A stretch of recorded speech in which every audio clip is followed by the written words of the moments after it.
This conference will now be recorded. All right, so call to order the Coastal Commission again via Zoom. This is our fourth one on Zoom. I've lost count. It seems forever. Anyway, so I think we'll keep this, unless you all get very expansive about things, we could try to keep this to 8:30. I think that'll be sufficient definitely from my side. So let's see, the last thing I think to do is, before I launch into my chairman's report, it would be approval of minutes. Tom Lochtefeld, are you on? And those go around? I don't think Tom's on. Yeah, okay. Did people see the minutes that he sent out? Yep. Yes. Yeah, okay. So do we have a second to approve those, or a vote to approve? Yeah. People were okay. I read them and it was fine, but I think we'll take the quiet as a unanimous. They were perfect. So David Kahn, thanks for writing this up. And Tom Lochtefeld, if by any chance he's listening in, thanks for sending those around. So I just had 3 items, and then I get into the Harbor Masters report, and then just maybe a season update. So pretty simple agenda. And the first thing I did was, first thing I'd like to talk about just is do a share of the screen to hit the coastal cleanup day we had. So here we go.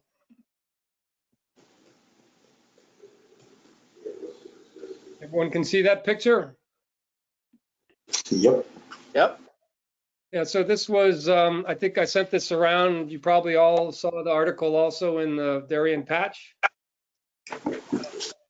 This was the coastal cleanup day, and I thought it was sort of quick and fun. And we got from the pile of garbage you see 114 pounds. And the sort of the long and the short of it for people who weren't there, the beaches were a piece of cake. Went very fast, which Flip, I think you called that one early. And Flip had in his back pocket a great little cove, which was, help me out, Goodwives Meadows. Yep. Which contributed, my guess is about half that trash, if not about half, maybe more. And that was, I think, a really neat find. And then David Kahn was wandering around by the DJST properties. And David, you seem to know exactly where to go for all the White Claw cans. I did my share of, drinking in my own youth. So, I know how they think. What do you mean by the DJST property? I was confused by that. Go ahead, David. I think if you're going into the Weed Beach area and you turn left, there's a gate, and then down in that area where they store the sailboats, there are a couple picnic tables and some masts. And while this is pure speculation, it would appear that between the number of White Claw cans and empty Juul smoking devices, that might be the primary partying spot for Darien teens. Okay, so I just wanted to be sure. So you're talking about the section of Weed Beach that's used by DJST. Okay. Yes. Okay, because it's actually, it's the town property. It's not DJST. Yeah. Okay. And Larry, so it sounds like we might need to talk to the park staff about more attention to that area. Laurie, Jamie Stevenson quickly picked up on that theme and asked me to let Pam Geary know where we found the lot, and I did. So okay. Yeah, okay. hopefully more eye on that. It was a pretty good treasure trove. Okay, and then the other property, this one out of my head. Goodwives Meadow property. That one. Where is that, Flip? That's it's a land trust property. Right. At the end of Juniper Road. Ah, okay. The big open area. Yeah. Mm-hmm. Oh, okay. Yep. I've walked down there. Yeah, that's beautiful. Beautiful piece of property. The fringes of that are covered with Phragmites and high tide bush, Yep. and that kind of traps garbage that's floating. Okay. There's beehives down there. Yep. Yep. Near there. Yep. Okay. The sort of neat thing I learned from this, or think I learned, where people go, there's trash, but it gets picked up, or relatively speaking, most of it gets picked up. Where people don't go is where the trash accumulates and doesn't get picked up, because it's in this case, floating downriver or in back of buildings, behind bushes, et cetera, at the DJST zone. And so it's almost like you need to go exactly where you wouldn't think of going to get the trash. And some people might call in the question the efficacy of that, but when you think of where that trash will float off to at the next higher tide, or at the impediment it poses to wildlife in those areas, the pickup seems just as important, just not as obvious. I also think we probably want to talk to the police chief at some point about better patrolling of that part of Weed Beach where the sailboats are, et cetera, because if people are congregating and such down there, it means they're probably not monitoring that as effectively as we need. I don't know, Dave or Bill, the stuff that I was picking up in that area looked old. It wasn't like somebody had been there the night before and just dumped a whole bunch of cans. It was, Okay. to me, at least to my eye, I don't know how you guys feel. I thought it looked seasonal, Flip. I didn't think it looked like years old, but sometime maybe in the last 6 months or something. Seasonal I garbage. think Seasonal. that's a good way of describing it.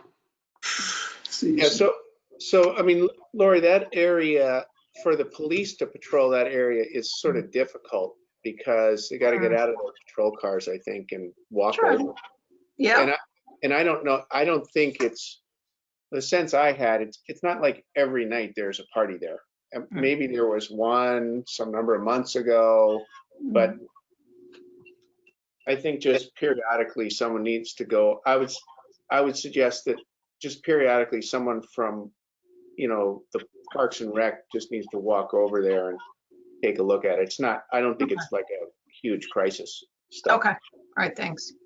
I don't know if it was Just clear as also. a parent of two DHS students, I know that during the spring and summer, because we weren't allowed to congregate in larger groups, more than 10, then 25, and so forth, a lot of the high school kids were meeting at Weed Beach on a very regular basis. What they did over there, you were high schoolers once too. Well, we've all heard Chief Anderson say that he's got a whole chapter of his future book will be on what goes on at the beach after hours. So It also could conceivably be in the Norotan Bay parking lot, which is across the fence. Yep. And people may throw the cans over the fence into the DJST area. That could be possible too. I will definitely put that on the list of things. We had hoped to be redeveloping that whole area, and with COVID and such, the big projects all got put on hold. So hopefully that'll open up and we'll be able to, get back to opening up that area. And we're going to remediate the wetlands and really connect the grassy area right down to the beach and such too, get rid of that chain link fence. So I'm still hoping someday we'll be able to finally really pull that piece of the park more, really connect it in a better way. Well, so I sort of put this question in front of the group. It's nothing really to decide now, but I thought this was a quick, easy hit. This was 3 hours of work and 114 pounds. Usually every year the beaches have been cleaned up by a mother's daughter group. And this year they elected not to do that because of COVID. So we took their spot. But in future years, it would seem to me, let a different group take the beaches, fine. I thought it would be great for us to replicate this next year and maybe make it an annual occurrence where we find the next Good Wives Meadows or a series of Good Wives Meadows. I mean, if we did, had double the number of guys and we're all the time at a Good Wives Meadow property, this wouldn't be 114 pounds, it'd be a couple hundred, which is, I just think, pretty neat, and a different attack than what others are doing for pickup. So I guess I just put it in front of the group that I think we have some value add here and a unique angle. And I think really flip what you sort of showed us here, taking a land trust property and something not obvious, but really could put a lot of debris into our harbors gradually or in pulses. It's a pretty neat approach for us to keep taking. I have a whole long list of properties that are like that collect garbage. If you're ever looking for garbage. Well, so my intent would be to surface this again like next July, August for execution in September, October. So I don't know if people have more thoughts as those dates come around about where we do this, et cetera. I'll say one last thing about this.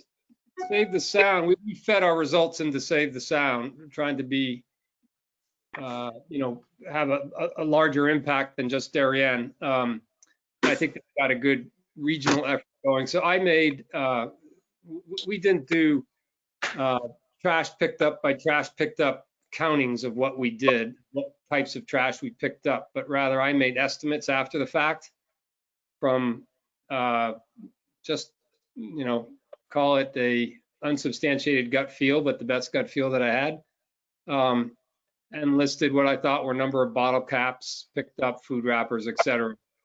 The bottom line number at the very bottom of this page, we did do more scientifically, and that is we did use a scale and got to 114 pounds with the 8 bags or so we had.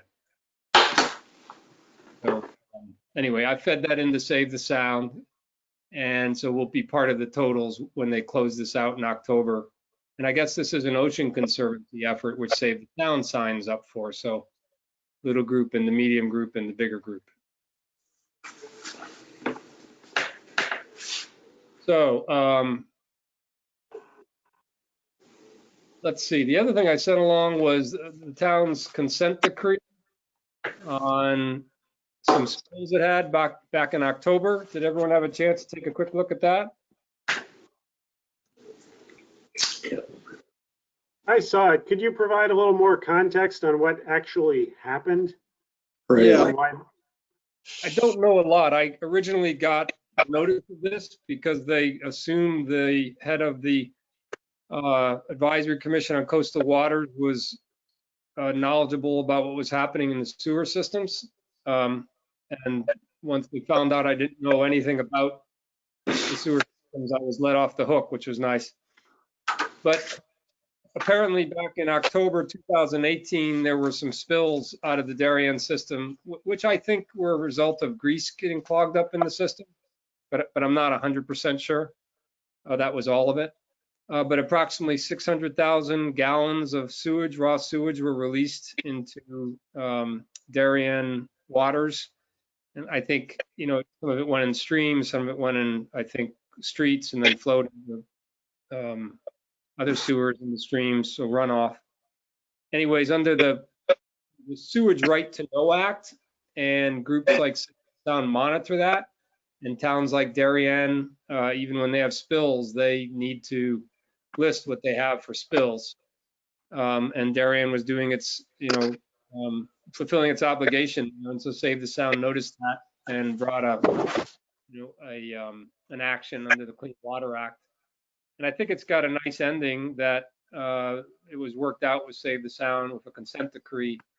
That puts some obligations on the town to keep on, or I guess they got a consultant and they evaluated what the problems were, and they've got a remediation plan and a schedule to do that, and they've got to keep Save the Sound in the loop on all that. So it's it's a structured solution over time to to conform to the consent decree and avoid what could be a civil action under the Clean Water Act. So but I think curious, what was the specific problem that caused, and where was the point of entry into the waterways? Yeah, I don't have enough information on that, David. I heard some initial things up front. But I heard that it was like over by the Goodwives area, some of the restaurants and the like had gotten some grease and that had multiplied and clogged things up. I'm not sure if that's the totality of it. What I did hear early on was fairly complicated for someone not steeped in municipal sewage. But Darien, I did see enough to know that the Public Works guys weren't defensive. They had disclosed all this and they were going about putting in repair plans in place anyway.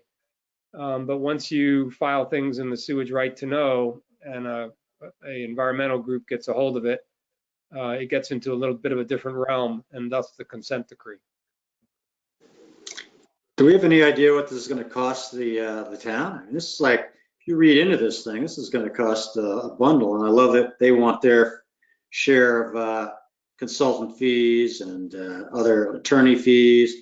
I mean, there's a lot of pieces in here that we'd love to get some more understanding from. I'm not sure who we get this from. Yeah, and neither do I. I don't know, Bill. It's good questions. I will say that, consent decree, as I understand it, is a fairly streamlined process. And if Darien needed to do remediation anyway on its system, those CapEx are going to be expended. What the incremental of needing to work with an outside party here is, I don't know. But if you compare it to the costs of, let's say, an EPA enforced Clean Water Act, that could, with the federal government, that could drag on for just years. So I think a consent decree in this type of situation is a fairly streamlined affair for the trouble that's already occurred.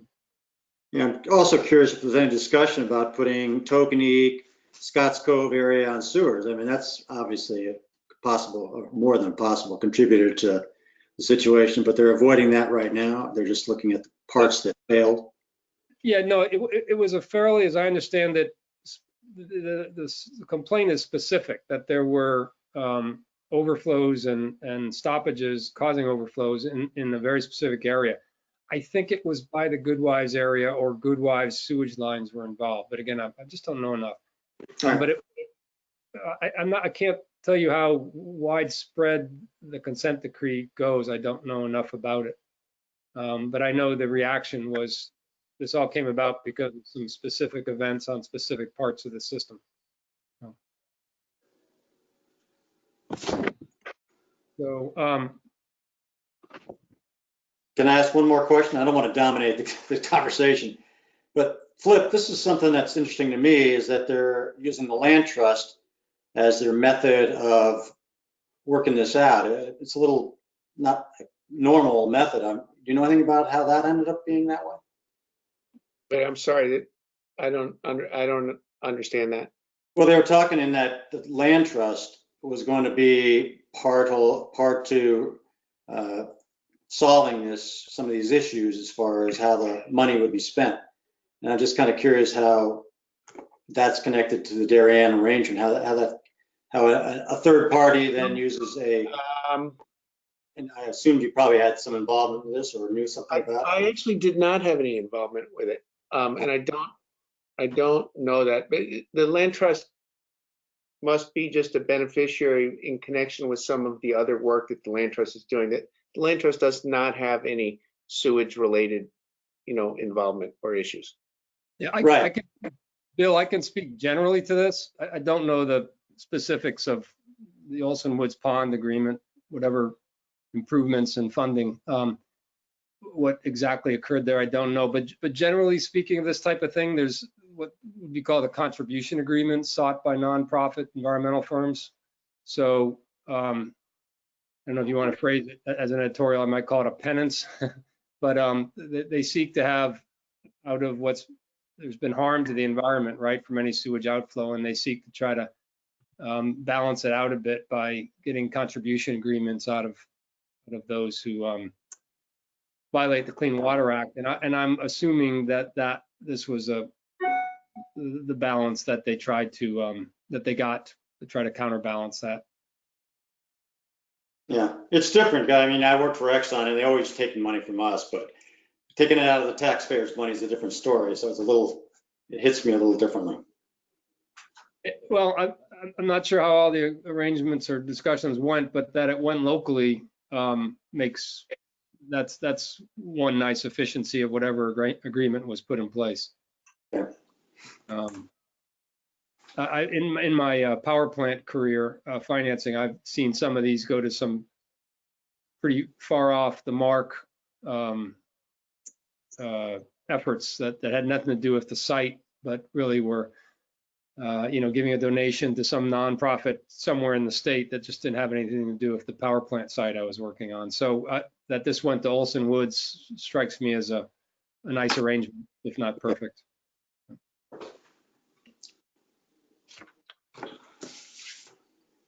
So lastly, I was going to just bring up the Unified Water Study. I'd sent everybody a link to the Sound Health Explorer. Did I send that to everybody? I'm not recollecting, but what I was going to do was bring up the Sound Health Explorer.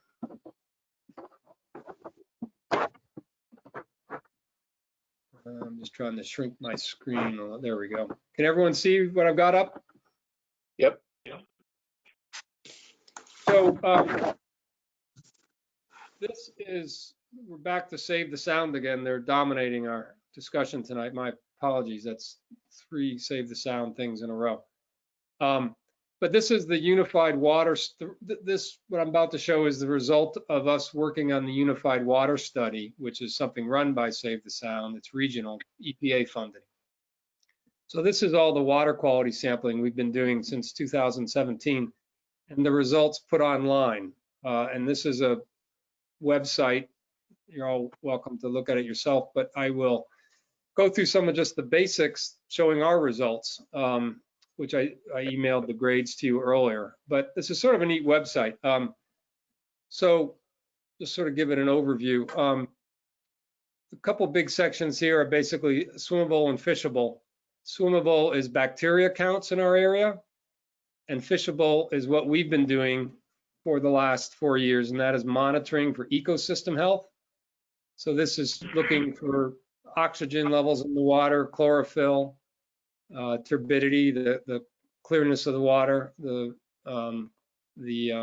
amount of seaweed also. So we'll go into that. By the way, if anyone's afraid my computer's gonna freeze, I got a new router and it's made all the difference. So I'm in good shape lately. Anyway, here's Long Island Sound with their open water scores. The Long Island Sound report. Somebody put themselves on mute. So the Long Island Sound report card has been giving these grades to the open waters. So a green is an A, going down to a red is an F here. But what we are going to look at is the bays, which are the new additions to this. And as you zoom into our area or the areas, you can see that there are bays now that are filled out. And these are the result of the Unified Water Study. The first interesting thing to point out on the bays is that they don't necessarily match the colors of the open waters. So for example, I can't pronounce it right, but Weekatuck,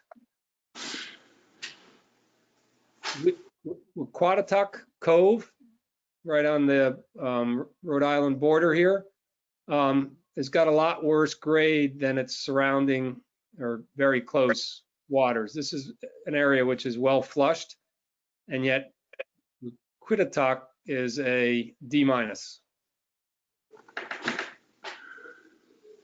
And likewise, if you go down in our area, I think you'll see, or rather New York area, that you've got some water bodies like Eastchester Bay and what's this, Manhasset Bay, that are better than the Western Narrows, the outpouring of the East River. So that's sort of the whole point of doing the Unified Water Study, was to look at the, here's another case. This is what, Cold Spring Harbor, and that's a better water quality rating than the open waters. So that's sort of the point of the whole unified water study, is that there'll be different water qualities in the embayments due to the fact that there's more population there, that there's outflow of rivers, that there's pollution that may be bottled up, not being flushed out.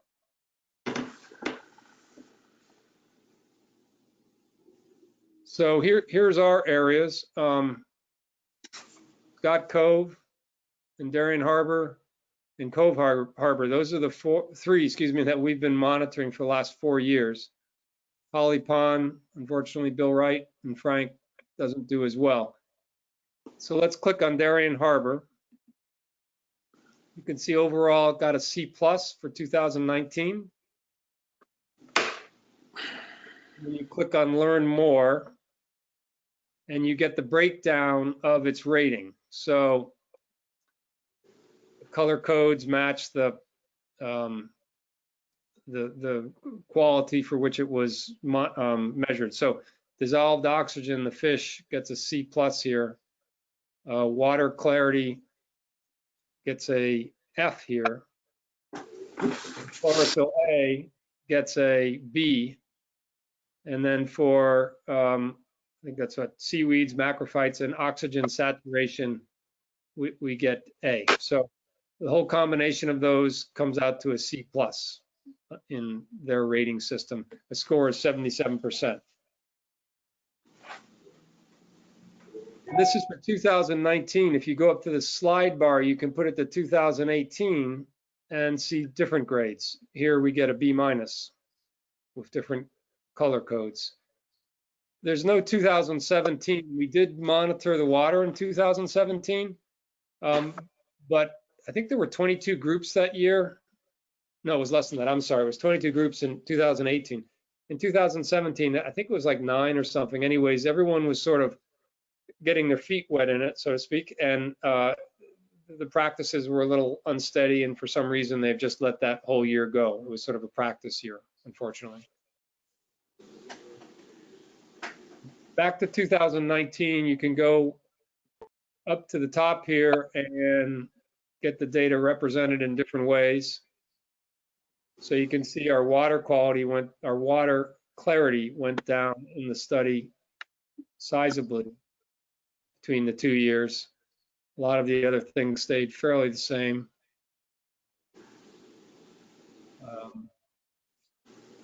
Here's a table of results.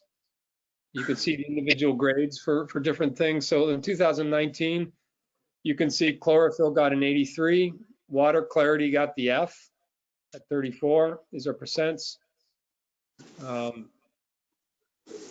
Weeds an A, oxygen an A.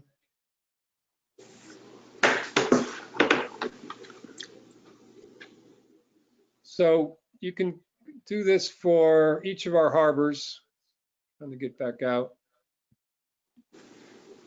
But Bill, this stuff's like a year old. I mean, they put this stuff out a year late. Why do they do that? Why can't they get it much sooner than this? The new stuff you've been doing is finished off, and they waited a year to put it out. Yeah, so I think they're going to release this data every 2 years. And so you won't see our 2020 results, which we literally just finished last weekend, until 2021's also finished, and then they'll throw them together. I know in this first period of time, they were really trying to figure out what the data said to them and how they wanted to rate it, and against which standards they would rate it. So there's, when we get a B-, it's against what reference conditions. And they had to make a lot of decisions about how they would grade the various attributes against what reference conditions and set up the grade. So I know they had a lot of establishment work on the study to do, and that would account for why it took them so long on our data. But now, why every 2 years versus every year? Maybe that's just budgetary. I don't know. Okay. I'll pull up Scott Cove. That got a B. And Scott Cove is a little bit of a misnomer. It's a combination of Ziegler's the entrance to Scott, a mark out by the rock that seems to claim expensive lower units, and then the entrance to Fish Island area. So it's sort of an amalgam of 4 marks that are more on the outside and entrance of Scott than deep in Scott. So I call it the Scott Ziegler Fish Island area. It's a sort of amalgam of a harbor, if you will. So here's its results. Also, an interesting fact that shows up on all 3 of our harbors, Cove, Darien, and the Scott Fisher Ziegler amalgam, is we get F ratings for water clarity in every harbor. And Save the Sound doesn't quite know why. Their best suggestion is that we have a stormwater runoff issue, but they admitted that Jamie Vaudry, their Yukon scientist, and Jason Krumholtz, their other consultant scientist, weren't quite sure why. You also have sewage runoff or a septic runoff on a lot of those houses. It's been going on for years. But if that's true, it also was then, if that's is that the reason for Darien Harbor and for Cove Harbor having identical F scores for clarity? I think it's strange. They don't seem to quite know. Their general conclusion of stormwater runoff, they admit, is sort of vague, but their best guess. But we are, if you take a look at the findings of the study, we're the only group which consistently suffers water clarity in all our harbors. I have to say, it's a very strange result, and we need to understand more about it. Could that also be runoff from 95? I would assume that's in what they say, stormwater runoff. Is that enough to give us F grades? I'm surprised. Other towns are likewise enduring that. I personally think that it's because we have a disproportionately high percentage of the bottom in these various embayments that dries out at low tide and is of a fine mud composition. So, I mean, you think about Norwalk doesn't have big mud flats in it. Greenwich does in a couple places, but nowhere near the kind of percentages of the total area that we have. So I think my own theory, totally unsubstantiated by any real facts, but my own theory is that we have a different composition of our bays in terms of how they're set up, and it just is the way it is.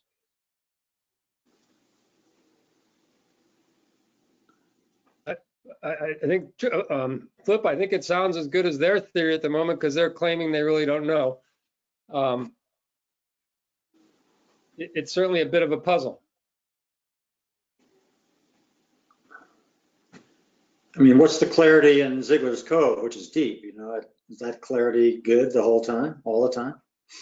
Well, we don't have Scott differentiated. The Scott Cove area includes Ziegler's. We don't have it differentiated by segment, if you will. We could do that ourselves, and you could kind of find out if that theory could be right. If Ziegler's is good and the other ones aren't, then Flip's got an answer. Well, Ziegler's and Scott's are kind of all right together in Right. terms of when Scott's Cove empties out as the tide falls, all that water obviously rushes right by the front of Ziegler's, and then as soon as high tide comes in, that's where the water is coming from. Mhm. Okay. I think they're kind of connected. Okay.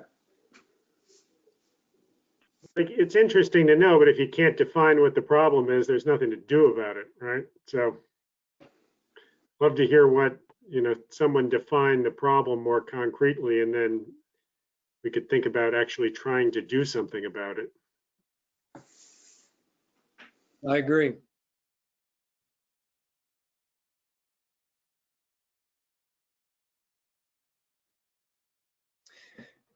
So there's a question before us as the generator of this data, what we want to do with it. And I think we've landed on precise question, which is we better understand it better before we figure out if it has any ramification. But I do think that it's something that we should figure out because it's staring us in the face. And there's 2 years of it in a row, and it's for 3 separate harbors, and it's under a protocol that, at least on the face of it, the experts think is correctly implemented, designed and implemented.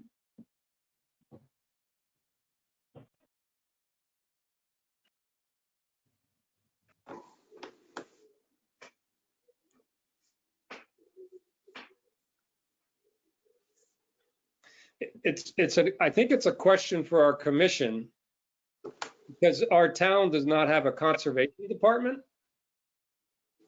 And so we sort of come up against this question of what do we do with this finding and how do we move forward from it?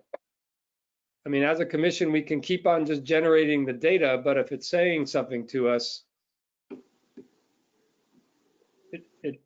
it begs the question that someone does something with it, that we find out more and or get other parties to find out more. I mean, how do people feel about that in terms of, we're not necessarily an environmental group, we're a coastal commission. It would be great that we've done our on water business and now someone from a town conservation department picks it up from here, but we don't have that. So there's a question, I think, in front of us of how we want to move forward as a group on it. Well, I think one precedent that's out there is when we sort of facilitated the town funding the Sound Waters, track down studies in Goodwise River. And so we were just acting as sort of an agent for change there, but it was the town that did the funding and it was Sound Waters that did the science, obviously.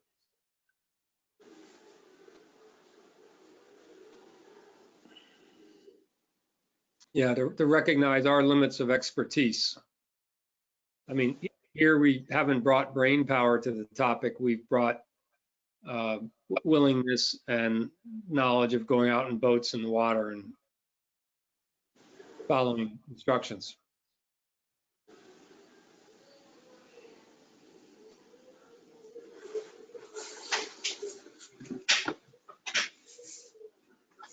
And there's no way before it's publicly released to figure out what this year's data shows, right? I mean, well, actually, on turbidity, we've got those statistics, those metrics, unless they do massaging of them. And I can check if they massaged our last numbers, but I can compare against this year's numbers. So I can come back to you guys on that. it would just be interesting to know, like if you look at 17, right? Yep. It looked, the water quality or grade was better, correct? And here we are in 19 with a not as good grade. And what's 20 going to show if you had those to compare and see? Like, is it continuously getting worse, or is it? I don't know. You probably have to have some normalization of the data, though, for big rain events and other kind of activities that kind of contribute to periods of excess turbidity, if that's the right term, right? I mean, it's. Bill, what is the data that you're showing on your screen? There seems like there's a rain gauge down at the bottom of that. Yeah, there is. So if you go to our harbor, you zero in on that, there'll be a rain gauge for Darien Harbor. Let me move this back. So here we had 2019, 16 inches. Do you see that? Yep. 8 inches 2018 and 10 inches. So every time we go out and monitor for the 24 hours before we monitor, we take the precipitation for the last week. And so they've gathered that from stats from those numbers. So yeah, I'm not quite sure if that would be for the entire year or for the numbers we gave them. That's interesting. probably for the entire year, and yeah. So I think I misspoke. I think that they probably just grabbed that from perhaps some other sources, although we do have some rain data. Well, if we're concerned about a decline in turbidity in 2019 from 2018, certainly there's twice as much rain. Totally. Didn't we get like 3 inches the other day? Like last week, it was a deluge for sure. But Yeah, but the bizarre thing is the reservoirs are still very, very, very low. There. there's still a comparative. Everybody is up and down the coast is being subject to the same more intense rains, perhaps, but only does Darien and our 3 harbors to get the F scores.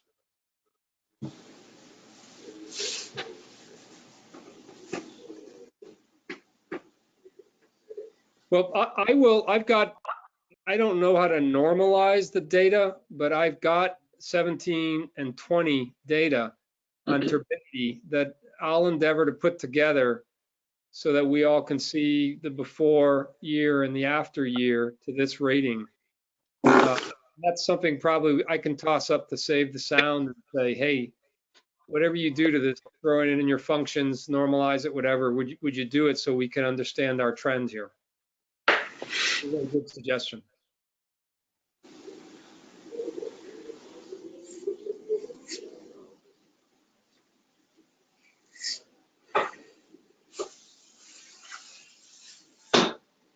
So I think, are people curious enough that we should poke around and get some more answers on this and talk about it at another meeting?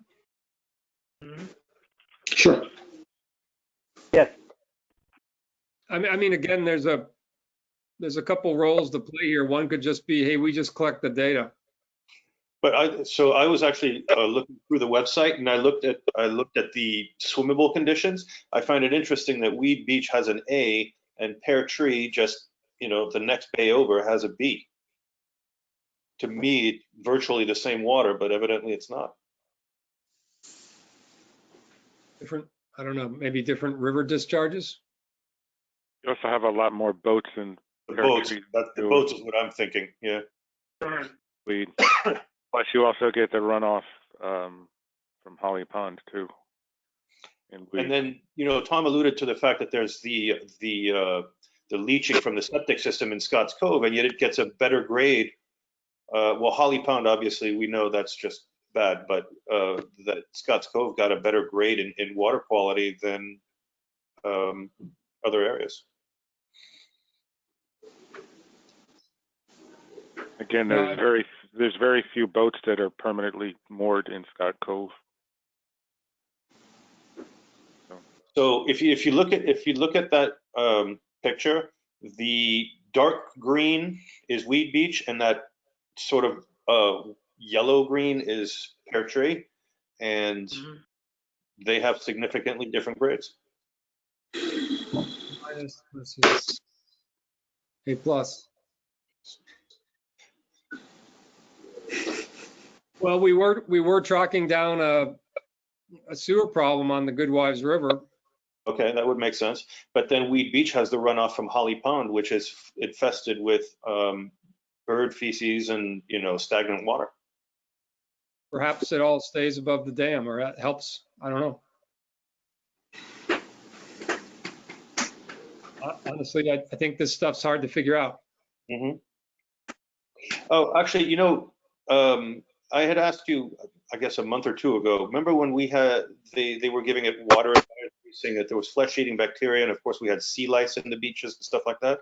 Did you ever hear any reason or anything about that as to why the sound seemed to be so affected?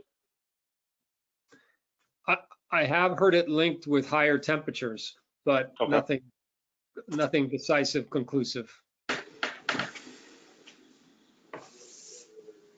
So that's it for me. Maybe that's enough to cogitate on.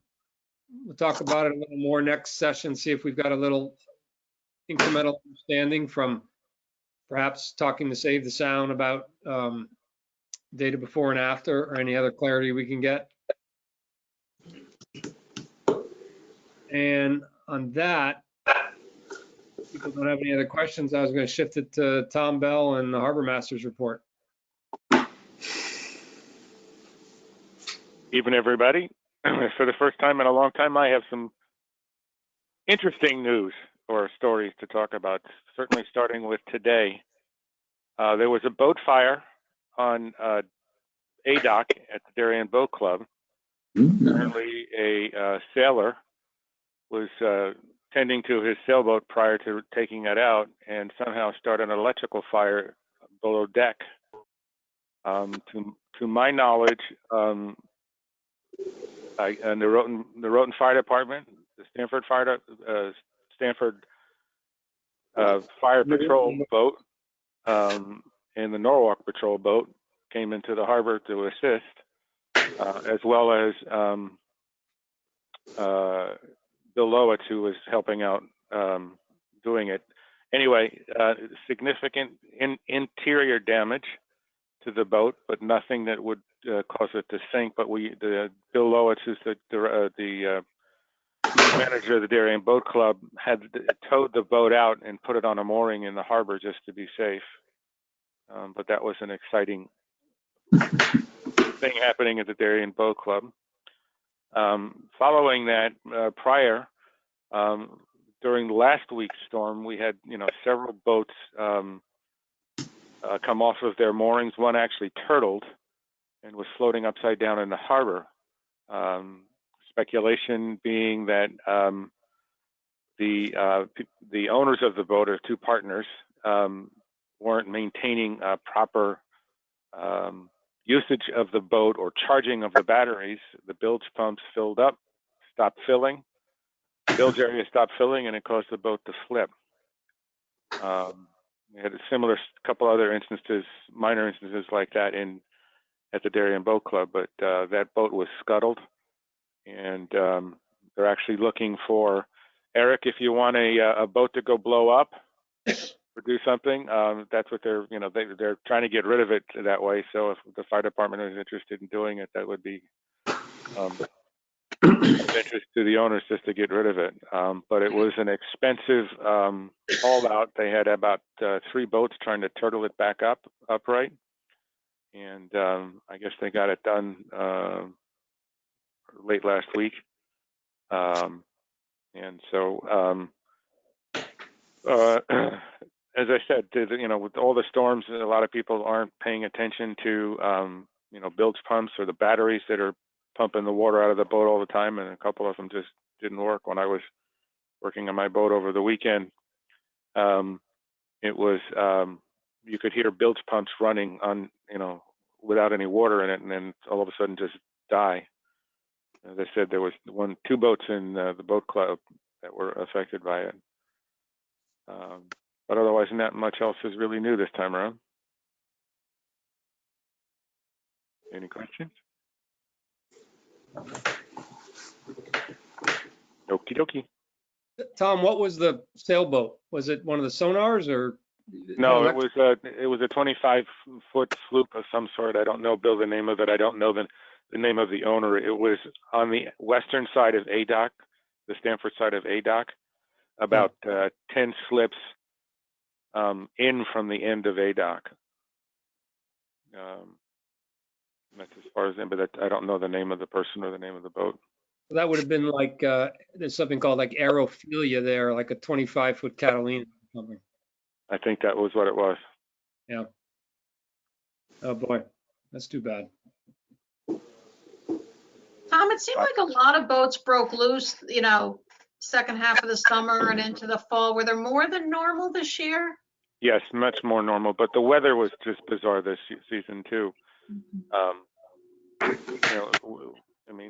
During one of the storms, there was one of the boats out of Darien Harbor ended up on the Long Island Sound. One got scuttled on the rocks over by the exit to Cove Island beach area, or the Cove Island Marina, and they had a hard time figuring how to get it off because it was so shallow. I don't know how that ended up. It really was just bizarre set of circumstances, because I know that the contractor that does most of the moorings in the harbor is really, really on top of that, making sure that the anchors are and the shackles and the bridles are all, done appropriately every year. Just one of those, one of these seasons that just was very bizarre.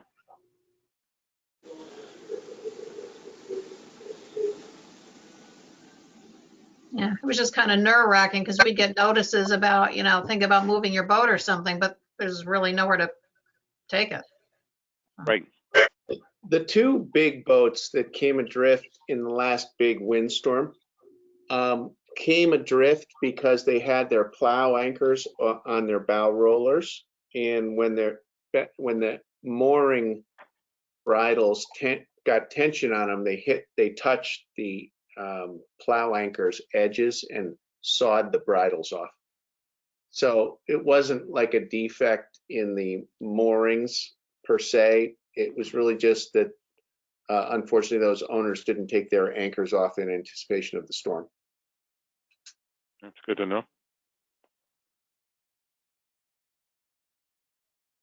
But Darien Harbor, it gets, it's exposed obviously to the southwest, and when the bigger weather starts hitting in October, it's a difficult harbor to deal with. You have to be on top of things like that.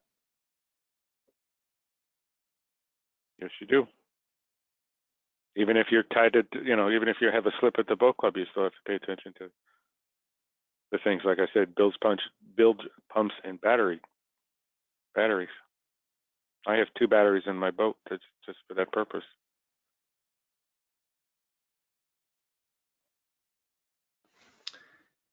If there are no more questions for Tom, maybe we just get some updates on the season. But before we do that, you guys are still seeing my screen, I assume. I have not figured out how to get it back to a normal screen. Does anyone know that trick? You mean get rid of the Screen sharing. presentation? Yeah, how do I stop screen sharing? Down at the bottom of your screen, do you have something that says share your screen? And there's 3 icons on your screen at the bottom. At the very bottom. You're seeing my screen live time, and I don't see where that would be. So you see where you see the mic, the camera, screen, and then leave? I think the screen on the bottom, you should have a screen icon, one of the circles. Drag your cursor all the way down. Drag your cursor down. Keep going, keep going, keep going. Down below the taskbar. No. We can't see it, but I can't see it either. You see, it seems to have disappeared. let's see. So I think you're not able to see pictures of each other, right? Because I've got it all shrunken down. No, but we can see everybody at the top. You're not seeing yourself because you're using your camera, but there are 2, 4. Actually, you can drag that window, the bottom edge of that window down to make it bigger, and it shrinks Bill's screen. There's like a little. Well, I tell you what, if you guys are flip is right. If you go under David Kahn's picture, there's nothing below it, then there's a white bar that goes horizontal, and then there's a little tab dead center of that bar, literally under David's chin.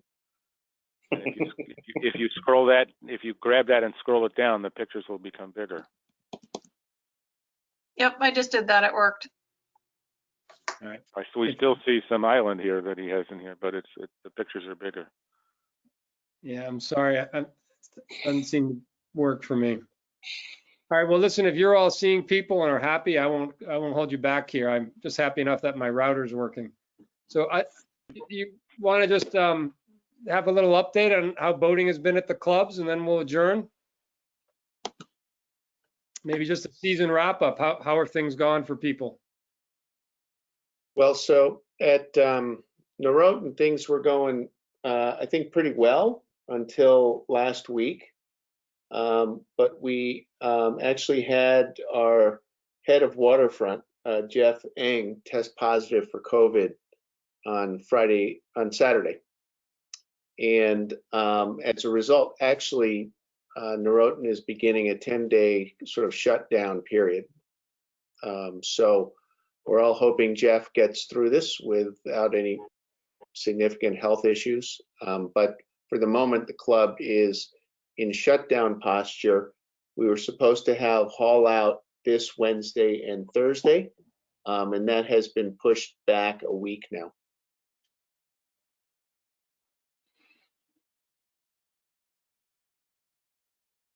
Right. Yeah, I was talking to Jeff about some other things. He's going to get tested again on Wednesday because he got the short test, and whatever high percentages of short tests are wrong. So we're hoping, he's hoping, and I'm hoping for him that the better test clears it. Yeah, we're having a lot of people tested multiple times, but unfortunately, then they want to wait some number of days before you take the second test, and then you have to wait the PCR test, which is the more detailed test you're talking about. That takes like 2 or 3 days to get results back. So it all drags out while you're sort of in an uncertain period. Right. Has that been the sole problem to date over the summer? For Yes. the club? Yeah. Wow. Well, the club had a very good protocol about, it's like walking into the Y, Bill, if you're still doing the Y. Not. They do temperature scans, ask you the questions, and before they let you in the front door. Does anyone know how the boat club has fared? On the Vice Commodore, the boat club has been fine. No real issues with any members that we know about on the staff. Everybody seems to be, we didn't have any COVID issues where we had to do, shut down the club or shut down the launch. The launch changed over the season where we were only doing like one person plus the pilot, and then we moved up to the family. Could be in the same boat to ferry more people out at the same time because we only have one launch. All of the social events were canceled, and our annual board meeting, which is always in the first Monday or first Tuesday of November, is also canceled. So the re-up of the officers of the club will be done electronically. I'm not expecting any changes in there. That's about it. But overall, there was quite a lot of boating activity at the boat club, right? I mean, the season sort of went by in a huge way that way, right? People getting out on the water. Yes. Yeah. I mean, again, from a harbor master point, I didn't want to get into all the craziness, but I added 55 people to the wait list for moorings this year. And it's, if I got it once, I got it 10 times. I just bought a boat, I need a mooring. And I said, well, that's, 5-year wait. And, I'm going to go call Jamie. I said, you can call Jamie all you want. I work for the governor. That's reality. I mean, the other bizarre thing is that Scott Cove this year was almost as busy and crazy as Ziegler's was, which is a shame because I left Ziegler's about 5 or 6 years ago because I wanted quiet, and it was crazy. I'll just do one funny story about new boaters. A guy pulled into Ziegler's into Scott Cove in like a 35-foot boat with 4 450 engines off the back of it. And I couldn't fathom it. So he went tooling around and he anchored whatever. And as he's coming out of Scott Cove, he runs aground on one of the reefs. And because he had the full 450s, he was able to, put it in reverse and pull out. But the people who don't know how to drive were all over the place. No wake zones was like, that was a joke. watching people try to grab mooring balls so they could tie up or anchor.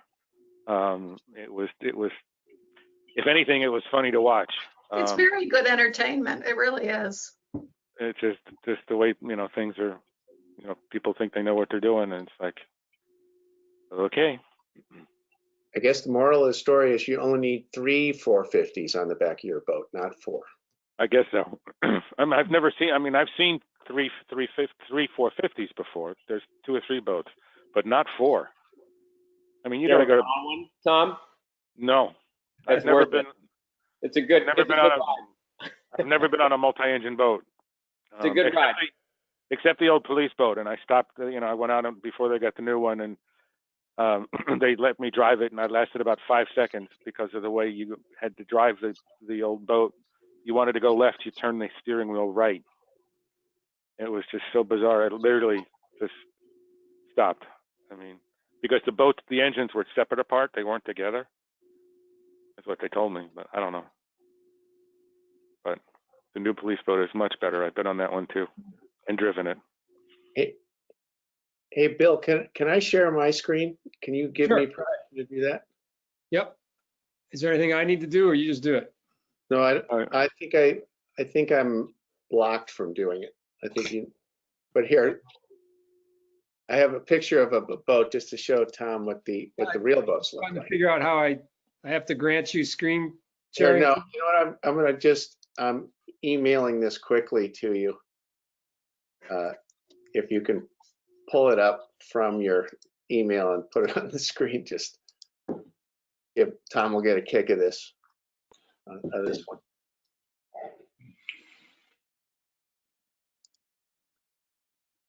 Where's your new sailboat, Flip? I haven't seen it in the harbor. Did you park it It's up someplace else? in Rhode Island. Oh, okay. Rhode Island. Jesus, look at that thing. Okay, I'm sharing screen. Hold on.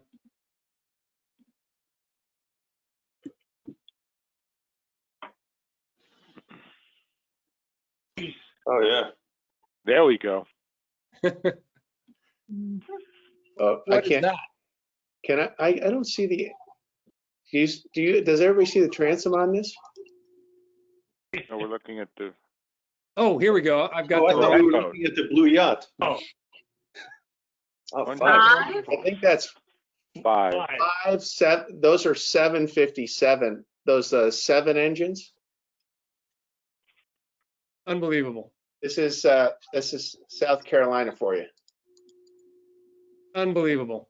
Here, zoom out of the picture. You're challenging me, Flip. Oh, geez. You must have like a 3,000-gallon tank on board somewhere. Yeah, that's a 54-foot center console. The crazy thing is actually as you add more horsepower, you don't necessarily burn more fuel because the engines work so much. It's so much easier because there's so much more power. So like one of those 40-foot center consoles with 4 motors is probably burning less than a gallon an hour. There we go. Yeah, it's crazy, and it's probably going 50. We need that baby in Scotts Cove. Yeah. It's like, What's the point? What's the point of that, though? Just don't get Speed. it. Come on, what's not the point of that? I feel the need for speed or whatever that line is from. Testosterone thing only, right? Or those things are time machines. You get to the vineyard in an hour in that thing. Yeah, I know, but you got no galley. You probably got no head. 54 feet, I bet you do. No, because look, it's all cockpit.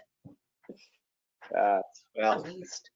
Take a ride on one, and it'll change your tune. I promise. You don't need to worry about a head because you can get to where you're going.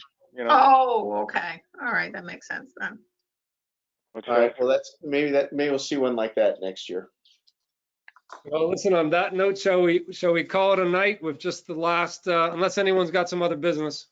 No, we're just all sad that it's over. We have to go back inside and be lonely. The whole winter. Our next meeting is November 16, a Monday, so about a month from now, and that's our last for the season. I suspect it'll be about the same length. Very good. Get it done in an hour. You're 20 minutes over your half hour or 1 hour, Bill.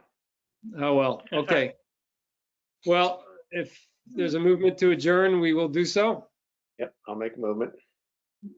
I move we adjourn. This is Frank. Oh, I hope geez. you all have a good weekend, and we'll catch you next time. You got it. Yeah. Thanks, everybody. Thank you all.